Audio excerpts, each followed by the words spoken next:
समन्त चक्रवालेषु अत्रा गच्छन्तु देवता सद्धम्मं मुनिराजस्स सुनन्तु सग्गमुक्तदं ධම්මස්සවන කාලෝ අයං බදන්තා ධම්මස්සවන කාලෝ අයං බදන්තා ධම්මස්සවන කාලෝ අයං බදන්තා නමෝ තස්සේ භගවතු වරහතෝ සම්මා සම්බුද්දස්ස නමෝ තස්සේ භගවතු වරහතෝ සම්මා සම්බුද්දස්සේ නමෝ තස්සේ භගවතු වරහතෝ සම්මා සම්බුද්දස්සේ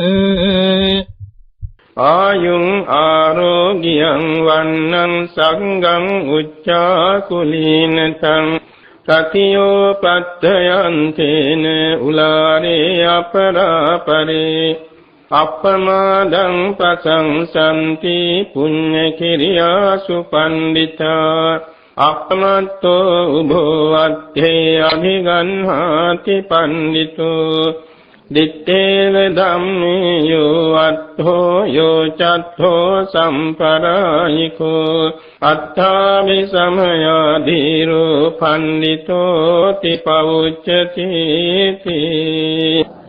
ශ්‍රද්ධාවන්ත පින්නතුනි තුන් ලෝකාග්‍ර වූ සම්මා සම්බුදුරජාණන් වහන්සේ සවැත් නුවර ජේතවන මහා විහාරයේ වැඩ ඉන්න කාලයේ පසේ නදී කොසල් රජතුමා නිතර බුදුබණ අහන්න පැමිණෙන සිරිතක් තිබුණා. උදේටත් එනවා අවසටත් එනවා. දවසට දෙවාරයක් බුද්ධ වන්දනාවට එනවා බණ අහන්න එනවා. තමන්ගේ නිවසේ විසවවරුන්ට ත්‍රිපිටක ධර්මය ඉගෙන ගන්නත් සැලැස්සුවා. ඒ වගේම දිනපතා 500ක් මහා සංඝරුවනට සලාක දානයක් රජ නිවසේ පිරිනැමුවා. අසදෘස මහා දානයත් එතුමාගේ අතින් පූජා කළා. දින 7ක් පින්කම් පෙළ පැවතුණා. ඒ අතරත මේ රජතුමා බොහෝ සෙයින් අසනීපකම් වලින් පෙළෙමින් සිටි අවස්ථාවේදී සරුවඥන් වහන්සේගේ උපදෙස් නිසා බොහෝ ඉක්මනින් සුවපත් වුණා. ඒ කියන්නේ එතුමාගේ ප්‍රීති වාක්‍යයක් දේශනා කියවුණා. ස්වාමීනි මම මීට පෙර බොහෝම අසනීපකම් වලින් පෙළුණා. භාග්‍යතුන් වහන්සේගේ උපදේශ නිසා මම අද සම්පූර්ණයෙන් සුවපත් වී සිටිනවා කියලා.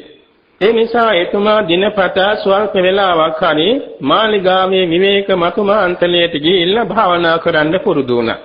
මේක ඉතා වැදගත් පාඩමක් අපි කාටත්. දහසක් වැඩ කටයුතු කිබෙතත් ස්වල්ප වේලාවක් හරි හිතේ සනසිල්ලක් සමාධියක් වෙනස තන්පත් වී භාවනා කෙරෙන්න පුරුදු වීම අත්‍යවශ්‍යයි.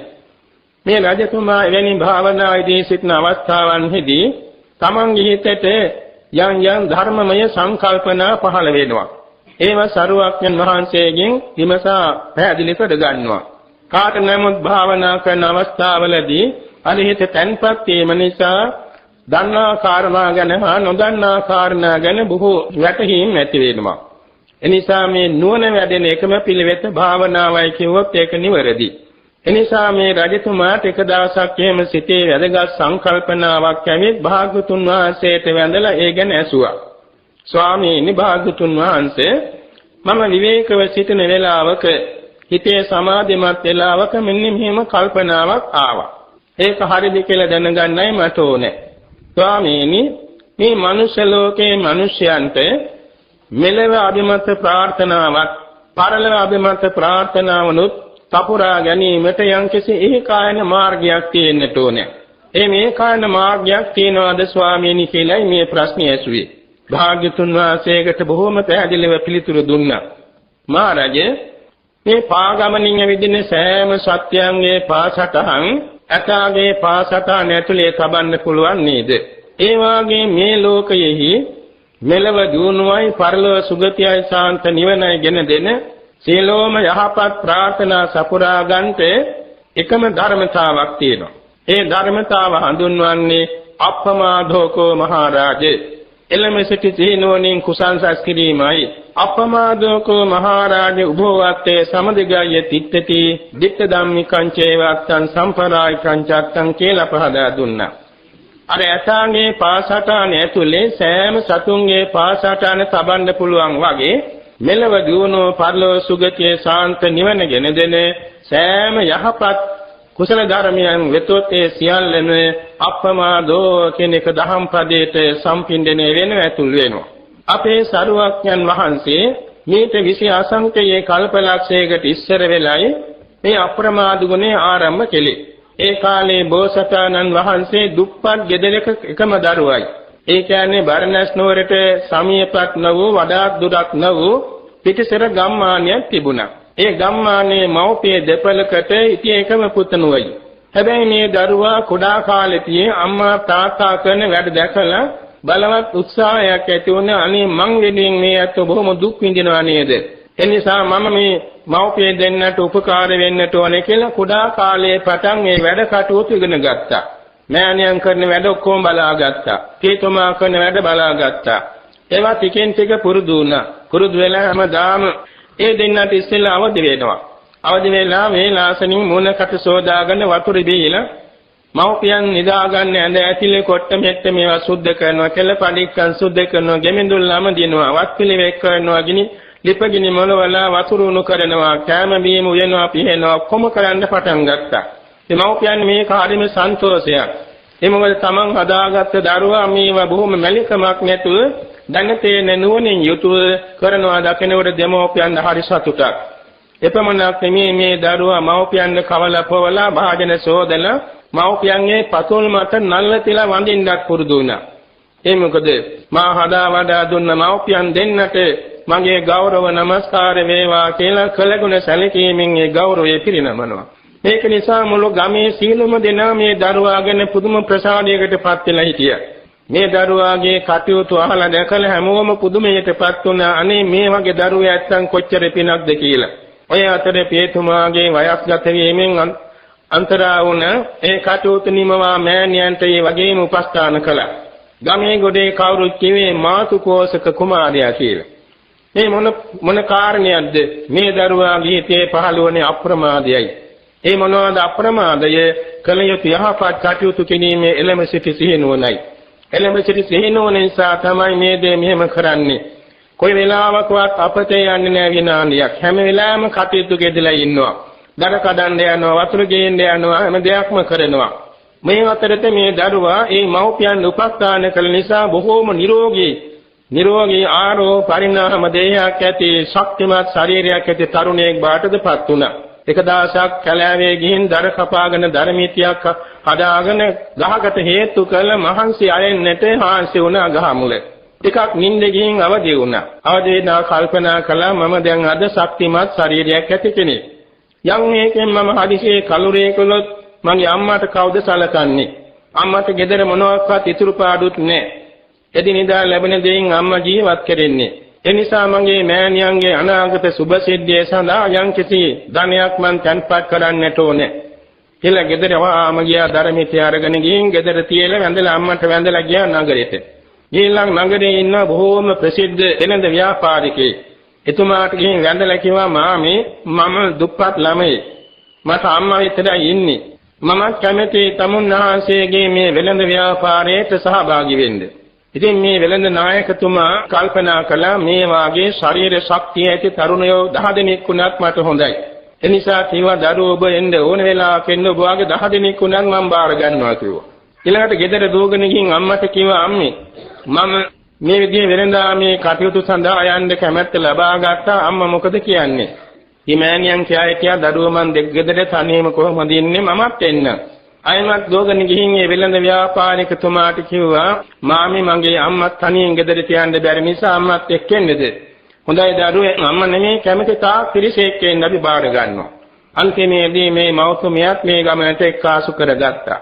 ඔය අතරේ මේ වෙළඳ පිරිස නැවනංගල යන වෙළඳ ගමනක් සූදානම්ව තිබුණේ. විශාල පිරිසක් එක්කාසු වුණ නැව ගලතලා තමයි මේ නැව ගමන් කරන රුවල් නැව. ඉතින් ඔය අතරේ විශාල බඩුතුගයක් අරගෙන මේ නැවෙන් ගිහිල්ලා ඊතර රටකට විකුණන්න යන ගමනේදී දින 7ක් මහා සාගරයේ ගමන් කළ මේ නාමික යාත්‍රාවන් ඔක්කොම විශාල සුළඟට අහු වෙලා යක් වෙන්න ගත්තා. අන්තිමේදී සියලු නැව සියලු බඩු සමග මිනිසුන් සමග මුහුදුබත් වුණා. නමුත් අර මව්පියන් උපස්ථාන කළ දෑතක් ඇති මේ දරුවාගේ පින නිසායි, වීරිය නිසායි, නුවණ නිසායි ඈතට පැනලා බේරුණා. බේරුණා තමයි මව්තුමිය ගැන සොයා බලනකොට මව්තුමියත් යට වෙන්න යනවා දැකලා වහාම පැනගෙන ඇවිල්ලා මෑණියන් කරකගත්තා. මං ජීවත් වෙන්නතුරු මෑණියන්ට විපතක් වෙන්න දෙන්නේ නැහැ කියලා පුදුම විදිහේ දැනිහිතක් අදිෂ්ඨානයක් තියාගෙන මව කරට අරගෙන වේගෙන් ඈතට මහමෝදේ පීනන්ද ගත්තා. සැබවින්ම ගොඩබිම කොයි පළාතදී කියලා දන්නේ නැහැ. ඇරුණු අතට පීනනවා. හැබැයි මේ පීනන්නේ නිකන් නෙමෙයි සත්‍යක්‍රියා කරමින්. ඒ කියන්නේ විපතක් ආවම තමයි තමන්ගේ හොඳ ගුණ මතුවෙන්නේ. තමන් කළ යහපත් දේවල් මතුවෙන්නේ විපතක් පැමිණ වෙලාවේ මම මේ විදිහට මෑණියන් උපස්ථාන කළා, පියාණන් උපස්ථාන කළා, දරදී ඇදලා මීදේට උයලා පිහලා කවලා පොවලා මව්පියන් මන් සත්කාර කළා. ඒ සත්‍යයි. ඒ වගේම මං කුඩා කලපතන් කුරු කුහුඹෙක්වත් මරලා නැහැ. ඒ සත්‍යයි. මම අන්සතු නූල්පතක්වත් සොරසිතින් අරගෙන නැහැ. ඒක සත්‍යයි. මම පිරිසුදුව කුමාර බඹසර ආරක්ෂාල ඒක සත්‍යයි. මම කාටවත් බොරුවක් කියලා නැහැ. ඒක සත්‍යයි. මම පිනිමිදක් තරම්වත් මත්පැනක් දීලා නැහැ. සත්‍යයි. එනිසා මේ සත්‍ය බලයෙන් මට මෑණියන් සුවසේ ගොඩ ගන්න ලැබේවා කියන මේම තමයි අදිෂ්ඨාන කරමින් ගියේ. එවාගේ මේ කාලේ අහලා තියෙනවා ලෞතර බුදුරු සිටියා කියලා. එනිසා ලෞතර බුදුරු ලෝ පහළ වුණා සත්‍යයි. ඒ සත්‍ය බලයෙන් මට මේ මහා මොහොතෙන් ගොඩ එන්න ලැබේවා. ඔය වාගේ පුදුම විදිහේ හිතේ එනේන විදිහේ සත්‍යක්‍රියා කරමින් මේ මහා සාගරේ රැඳවල් දෙකේ තිනවා. මේක නම් පුදුම ආශ්චර්ය අප්‍රමාද ගුණයක්. යම් විදිහකින් ප්‍රමාදයක් වුණොත් දැන් නම් බෑ කියලා මහා මොහොතට ගොදුරු වෙනවා. නමුත් මේ දරුවාගේ හිතේ ඇතිවෙච්ච බලවත් සිහිය, කුසල සිහිය, ඒ කුසල සිහියෙන් යුක්ත වූ ප්‍රඥාවෙන් යුක්ත වූ වීරිය නිසා මේ මෑණියන් සමග මහ මොහොතේ පීනන අතර ආචාර්ය සිද්ධියක් වුණා. ඒ කාලේ කියන්නේ ධම්මෝහවේ ධම් රක්ඛති ධම්මචාරීන් කියලා බුදුබණ පදයක් තියෙනවානේ අපි නිතර අහන. තමන් හැසිරෙන ධර්මයේ විසින් තමන් ආරක්ෂා කරනවා කියලා. එනිසා මේ මහා පුණ්‍යවන්ත දරුවා හත්වෙනි දවසේදී පීනන වෙලාවේදී සුද්ධාවාස වාසී අරිහන්ත බ්‍රහ්මීතු නිරෝධ සමාපත්තියෙන් කල්ප ගණනාවක් ඉඳලා ඒ නිරෝධයෙන් නැගිටලා දිවසින් සොයා බැලුවා මා වාගේ නිවන් දැක්කයතු තව ඉන්නවාද කියලා. බොහෝම දුර්ලභයි. මා නිවන් දැක්කේ බුද්ධෝත්පාද කාලයක් පිහිට කරගෙන දැනුත් බුද්ධෝත්පාදයක් යද්දි කියලා මනුලොවට දිව නැතිවෙමුවා. ඒ වෙලාවේ ලෞතර බුද්ධ ශාසනයක් මනුලොව තිබුණේ නැහැ. නමුත් ඔය අතරේ මේ පීනන පුතුණුවන් මේ දිවසට පෙනී ගියා. මේ වාගේ කළගුණ දන්න, මේ වාගේ ඥාන සම්පන්න, වීර්ය සම්පන්න දරුවන්ට නම් මේ සංසාර සාගරේ තරණේ කළ ලෞතර බුදු වෙන්න පුළුවන්. අනේ සාදු සාදු මේ වාගේ පුණ්‍යවන්තයන්ට බුදු වීමේ සිත පහළ වේවා. එවැනි එක්කෙනෙක් බුදු වුණොත් අසංඛ ගණන් දෙන අමා මහ නිවන් යවනවා නේද කියලා එතුමාණන්ගේ මෛත්‍රී සාගත ඒ සමාපත්තියෙන් අවදි වූ සිටින් මෙතුමාණන්ගේ මේ මාතුකෝස කුමාරයන්ගේ මනසට චිත්ත තරංගයක් විහිදුවා. ඒ කියන්නේ සිටින් සිතට කතා කරන්න වාගේ සිටින් ආවර්ජන කළා. හැබැයි මේ දරුවාගේ මනසට අදහසක් පහළ වුණා. තමන්ගේ හිතේ පහළ වුණා මම මේ මෑණියන් ගොඩගන්නේ මෑණියන්ගෙන් මට ලැබුණු උපකාර අනුග්‍රහ සලකලා පිණිස පමණක් නෙමෙයි. මම සංසාර සාගරයෙන් එතර වෙලා අමා මහ නිවන් දැකලා මෑණියන් ඇතුළු අනන්ත පරිමාණ සත්‍යයන් අමා මහ නිවන් පොරලන්ට ලෞතර බුදු වීම පිණිසයි කිහිත පහළ වුණා. මෙන්න අප්‍රමාදයේ නිසා ලැබෙච්ච ආශිර්වාදයක්. ඒ කියන්නේ අප්‍රමාදව කුසල කරනකොට තමන්ට ඊට සුදුසු සංකල්පනා හිතේ ගලාගෙන එනවා පහළ වෙනවා. සැබවින්ම එදා ඇතිවෙච්ච ප්‍රාර්ථනාව අනුවම එදාම මහ මොහොතින් ගොඩෙන්න ලැබුණා. සිය ගමන්ට මෙන්න ලැබුණා. මේක නම් පුදුම ආචාර්ය ධර්මතාවක්. මේ මෑණියන් සුවසේ හදා වඩාගෙන කියන්නේ පෝෂණය කරගෙන මේ දරුවා හොඳින් ආරක්ෂා කරන අතරතේ මෑණියන්ගේ වය වෘද්ධ වේ අවසාන මොහොතට සමීප වුණා. මේ දරුවාගේ දෑත අල්ලගෙන දරුවාට ආශිර්වාදයක් කළා. දරුවා ඔබ ගොඩදී මහ මොහොතේදී අපිව රැක බලා ගත්තා. මේ මව්පියන් උපස්ථාන කළ දෑසක් ඇති පින් ඇති දරුව ඔබ මේ සිද්ධ කළ මව්පිය උපස්ථාන කුසල බලයෙන් මතු බුදු වේවා කියලා ආශිංසන කළා. මේ දරුවාගේ අප්‍රමාද ගුණය නිසා මෑණියන්ගේ හදපත්ෙන් උතුරා යන උණුසුම් ආශිර්වාදයට ලක් වුණා. මේ දරුවාගේ මනසේ පමණක් මේ සිවි සම්මස්නහර ඇටට මිදුළු දක්වාම මේ ආශිර්වාද ප්‍රාර්ථනාව විනිවිද වැදුනා. එදාමත් ඒ දරුවා ආයමත් ප්‍රාර්ථනා කළා බුද්ධෝ හම්බෝධයිස්සාමි මුත්තෝ හම්මෝතේ පරේ තින්නෝහං කාරයිස්සාමි සංසාරෝ ගාමහබ්බය. මම ලෝතුරා බුදු වන්නේමි ලොව තාබෝධ කරවන්නේමි මම සසර දුකින් හා කෙලෙසුන්ගෙන් මිදෙන්නේමි ලෝවැස ජනතාවද මුදවන්නේමි මම බේකරු සසර ඕගෙන් ඈතර වන්නේමි ලෝවැස ජනතාව ඈතර කරවන්නේමි කියන මේ බෝධි ප්‍රාර්ථනා හිතේ දැඩිසේ පිහිටුවා ගත්තා. මේ තමයි පළවෙනි මනෝපරිනිධානය. එදා උන්වහන්සේගේ සිතේ පහළ වුණ ලෝතුරා බුදු වීමේ බලවත් ඡන්දය, බලවත් වීරිය, බලවත් චිත්තය, බලවත් විමර්ශනා නුවණ මේ හතර නිසා ඊළඟට භවයට ඒ අදිෂ්ඨාන මිහිතේ පහළ වුණා. මේ කාචාරී සිද්ධියක්. ඔය වාගේ අවස්ථා පහකදී මනෝ ප්‍රනිධානයේ පිරුවා. සත් අසංඛ්‍ය කල්පලක්ෂයක් මුළුල්ලේ ඒ උත්තමයන් වහන්සේට ලෝතුරා බුද්ධ ශාසන 1,25,000ක් සම්මුඛ වුණා. ඒ සෑම තැනකදීම තමන් වහන්සේ ප්‍රමාදව දාන සීල නෛෂ්ක්‍රම්‍යාදී දසපාරමී පුරාගෙන සිතින් බුදුබා පතමින් ඊළඟට පුරාණ ගාතුම බුද්ධ ශාසන කාලයේ සිට අසංඛ්‍ය කල්පලක්ෂයක් මුළුල්ලේ බුද්ධ ශාසන 3,87,000ක් සම්මුඛ වෙමින් දාන සීල නෛෂ්ක්‍රම්‍යාදී බෝධි සම්භාර පුරාගෙන ආවා. මේ සියල්ලටම හේතු බෝතුයේ අරහිතේ පහළ වුණා වූ අප්‍රමාද ගුණයයි. එනිසා තමන් වහන්සේ සේසුලසා සංකේය කල්පලක්ෂයක් තුලදී මනසින් හා සිතින් බුදුබා ප්‍රතමින් මේ වචනින් බුදුබා ප්‍රතමින් මනෝ ප්‍රනිධානේ වා ප්‍රනිධානේ පුරාණේ කාලයේ තමයි රමදෙව්තලේ රම්මක කියන බ්‍රාහ්මණ ග්‍රාමයේ මහා සම්පත්තේ සිටු ගෙදරක බ්‍රාහ්මණ ගෙදරක උපන්නේ. ඒ කියන්නේ ආනන්ද බ්‍රාහ්මණතුමාටත් වසී කියන මෞතුමියටත් පුත්‍රව මේ දරුවා උපන්න සුමේද නමින් කර්ණවේදපත් වෙලා ත්‍රිවේදයේ පරතරයට ඉගෙන ගත්තා. කර්ණවේදීම මෞපියන් අභාවයට ගියා. මෙතුමාට සත්මුතු පරම්පරාවක විශාල ධනස්කන්ධයක් හිමිවුණා. මෙතුමා අප්‍රමාදයේ පුරුදු කරගෙන ආපු නිසා කල්පනා කළා මගේ මෞපිය මුතුන් මිත්තෝ මේසා විශාල ධනස්කන්ධයක් රැස්පත් කරලා හිස්සතින් පරලොව ගියා. මේවා රැක බලාගෙන හිටියොත් මට සිද්ධ වෙන්නේ වස්තුව තියෙද්දී හිස්සතින් පරලොව යාමයි. මේ ලෝකේ අප්‍රමාණ මිනිස්සු ඉන්නවා කෑම බීම නැති, ඇඳුම් පැළඳුම් නැති, ආන වාහන නැති, ගෙවල් දොරවල් නිවාහල් නැති. ඒ හැමදෙනාට හිතසෝ පිණිස මම මේ වස්තුව මගේ මව්පිය මුතුන් මිත්තන්වත් පින්පින්ස මට ලෝතුරා බුදු වීම පිණිස දන් දෙන්නේ මේ කියලා හිතක් පහළ වුණා. අන්න අප්‍රමාදය. රටේ රජතුමාට කාරණාව කියලා අවසරගෙන මුළු රටේම අනබෙර හසුරුවලා මේසා විශාල වස්තු සම්භාර කියන්නේ මුන් මේ සම්පූර්ණයෙන් පිළිලා තියෙන වස්තු ගබඩාවල්ම 12000ක්. තවත් අප්‍රමාණ ගෙවල් දොරවල් ඉද කඩන් යාන වාහන ඇත්තස් ගාමාශ සම්පත් දැසිතස් කම්කරුවන් ඔක්කොම දන් දුන්නා. ඒ ඔක්කොම දන් දීලා දවස් 7කින් උන්වහන්සේ වනගත වුණා. දැන් ඉතින් හිත බොහෝම නිදහස් හිතක් බැවින් වනගත වෙලා ගහකින් වැටෙන ගෙඩියක් කොලයක් වළඳලා ගලාගෙන සිසිල් පැන් ටිකක් පානය කළ ගහක් මුල වැඩ ඉඳගෙන ධානාභිඥා උපදේවා දවස් 7 ඇතුළත දීර්ඝ කාලයක් එවකට මිනිසයන්ගේ ආයුෂ අවුරුදු ලක්ෂයයි. ඒ කාලය තුල දීපංකර සරුවක්යන් වහන්සේ පහළ වුණා. ඒ පහළ වෙන අවස්ථාවේදී ප්‍රතිසන්දි මංගල්‍ය, උත්පත්ති මංගල්‍ය, බුද්ධත්ව මංගල්‍ය, ධම්මචක්ක මංගල්‍ය ආදී අවස්ථාවලදී දසදහසක් ලෝක ධාතු කම්පා වූ නමුත් මේ මහෝත්තමයන් වහන්සේට වැහුනේ නැහැ පෙරුනේ.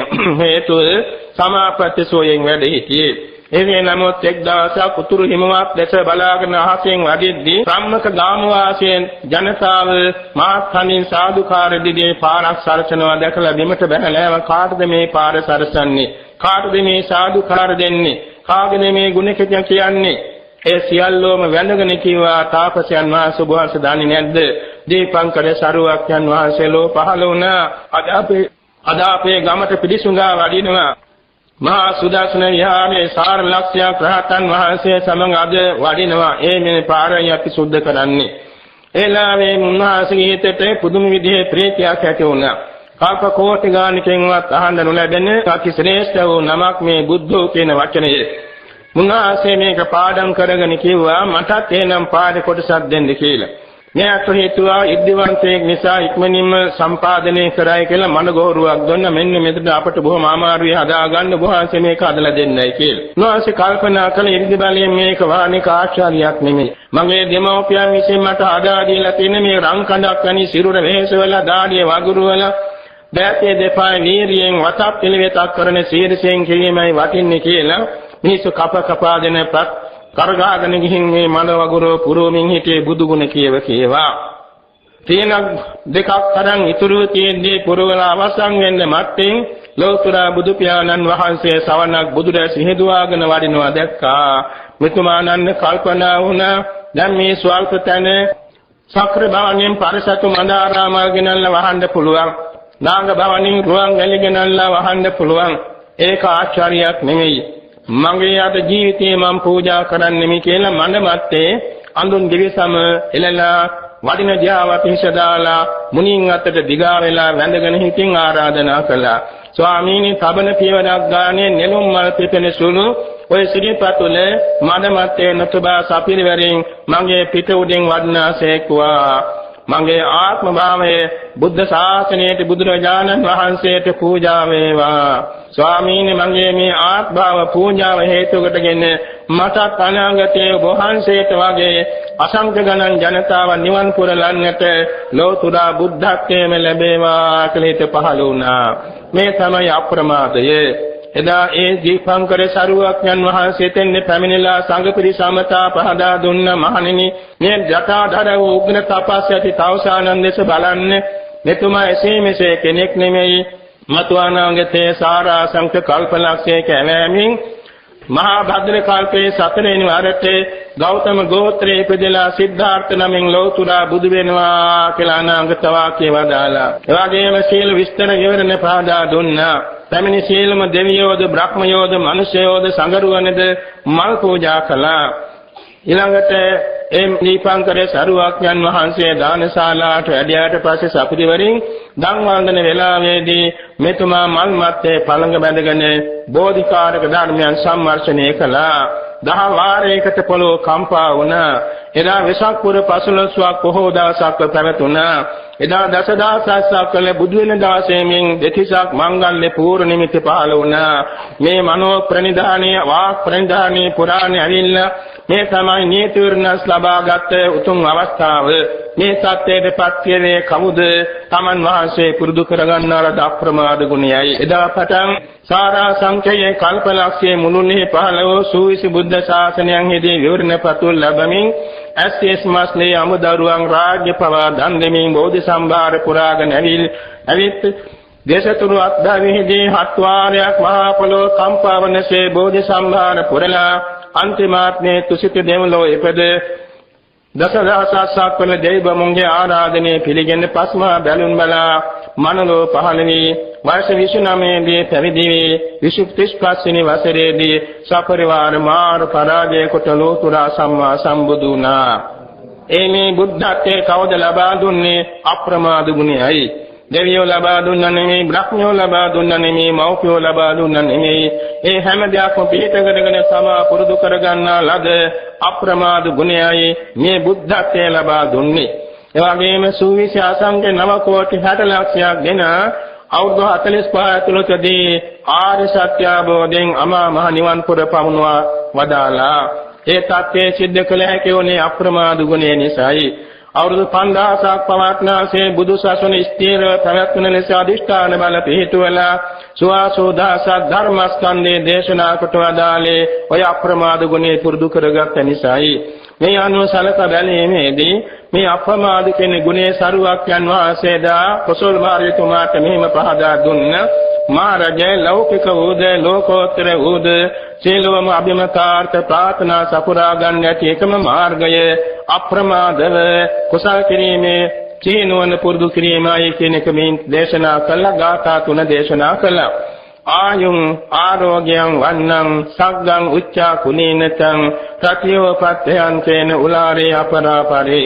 මනලවදීද දෙවලවදීද බමලවදීද උපනුපන් තැන ආයුෂ ප්‍රාර්ථනා කරනවා නම්, නිරෝගී සුවය ප්‍රාර්ථනා කරනවා නම්, වර්ණ සම්ප්‍රත්‍ය ප්‍රාර්ථනා කරනවා නම්, වාගේ උසස් වංශවත් ජීවිත පතනවා නම් ස්වර්ග සම්පත් පතනවා නම් එවාගේම ගුණ නුවණ ධන දාන්‍ය අශේෂුර සැප සම්පත් මේවා ප්‍රාර්ථනා කරනවා නම් ඒ සියල්ල සපුරා ගැනීම සඳහා අප්‍රමාදම් ප්‍රසංසන්ති පුඤ්ඤ ක්‍රියාසු පණ්ඩිතා අප්‍රමාදව දාන සීල භාවනා කුසල් කිරීම ඒකායන මාර්ගය කියලා බුද්ධ ආදී පඬිතෝත්තමයන් වහන්සේලා වර්ණනා කරනවා.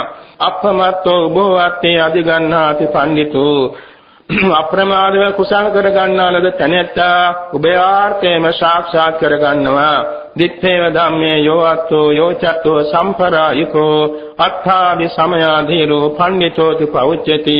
මේ ජීවිතයේ අභිමතාර්ථය මුදුන්පත් කර ගන්නා තැනැත්තාද මතු නිවන දක්වා භවයක් වාසා සුගති සම්පත් සිද්ධ කර ගන්නා ඌද කෙලවර පතු බෝධියකින් සාන්ත නිවන සාක්ෂාත් කර ගන්නා ඌද තැනැත්තා සැබෑ අප්‍රමාදී වූ ඥානවන්තයාය කියලා සරුවක්යන් වහන්සේ දේශනා කළා.